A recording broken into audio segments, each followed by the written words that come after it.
Bonjour à tous. Les raisons de notre présence au Mali sont multiples, mais je citerai entre autres.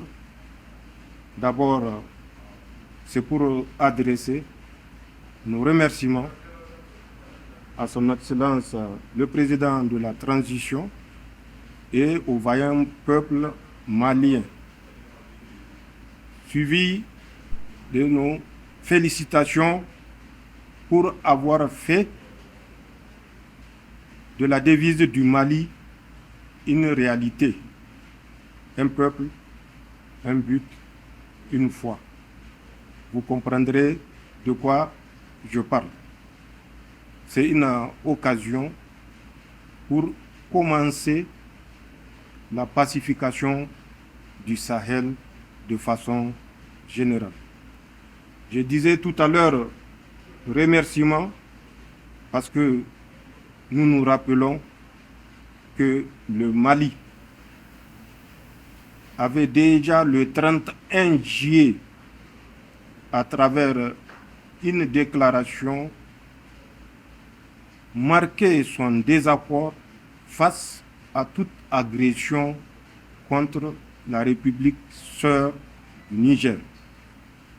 Pour cela, nous ne pouvons que être reconnaissants et signifier de vive voix nos remerciements au président de la transition, son Excellence Assimi Goïta, et au vaillant peuple malien qui a fait preuve de résilience.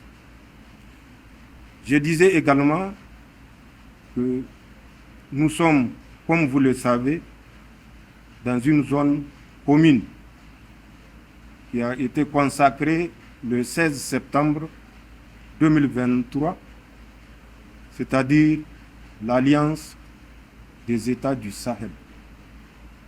À travers cette alliance, les peuples du Sahel, notamment du Mali, du Burkina et du Niger, affirment qu'ils ont pris conscience d'être sur la terre promise et que rien ne les détournera de leur objectif, celui de faire de cette zone du Sahel non pas une zone d'insécurité, mais une zone de prospérité.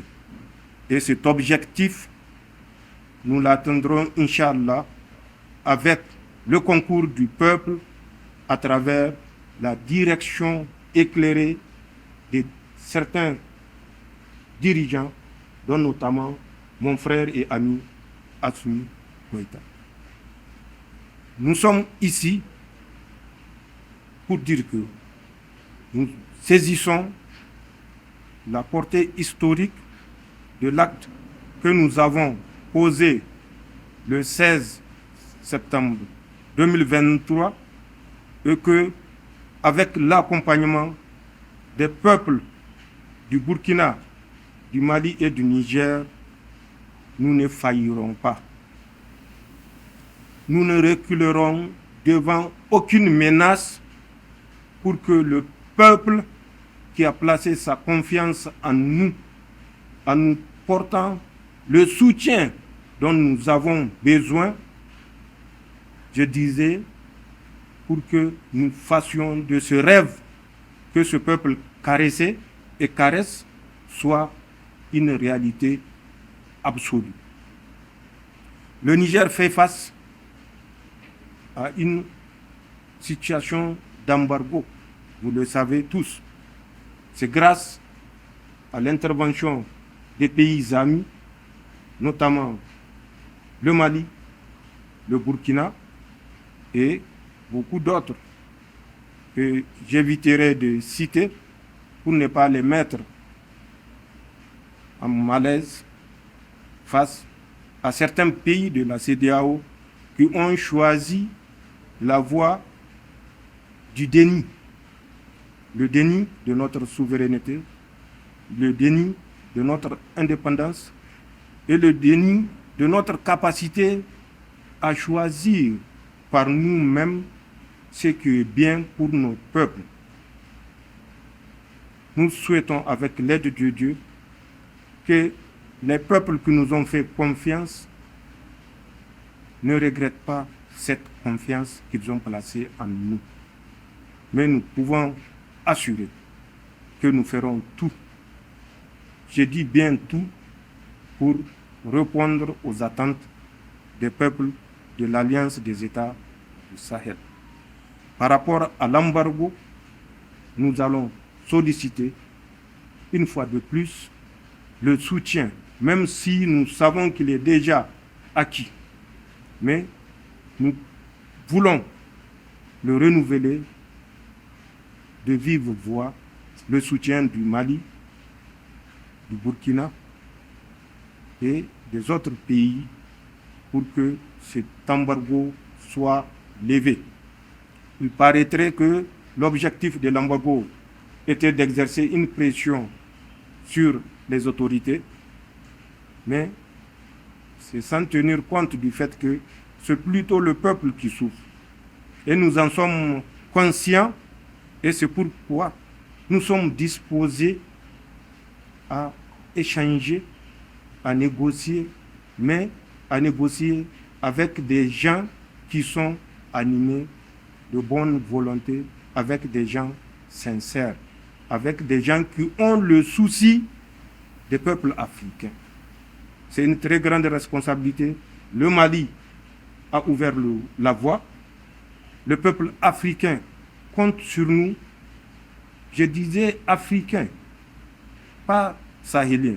Africain compte sur nous pour montrer que cette voie que nous avons décidé de suivre en toute souveraineté, en marchant de nous-mêmes, sans qu'on ne pense que nous ne pouvons marcher que lorsqu'on nous tient la main, et bien que cette voie de souveraineté soit la voie du salut pour les peuples africains.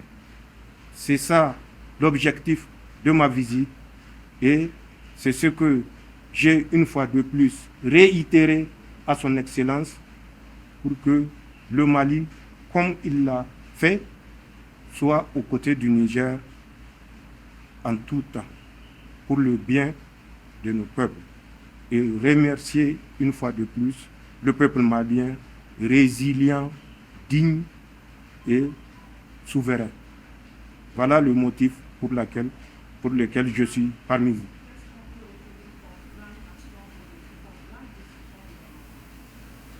Comme grande décision,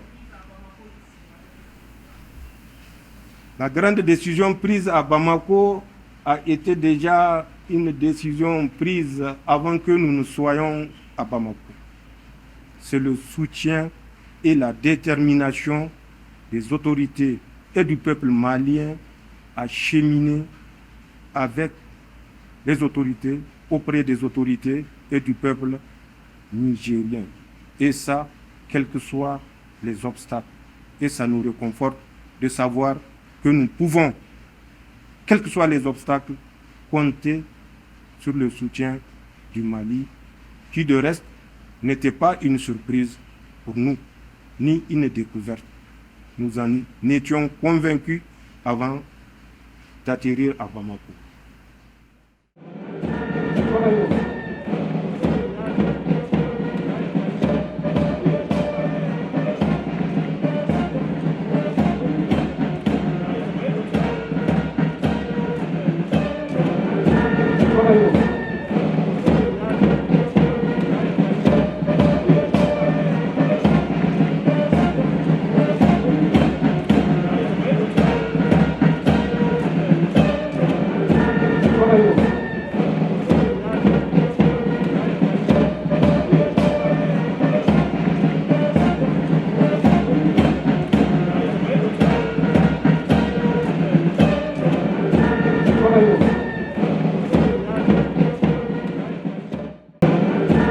Thank you.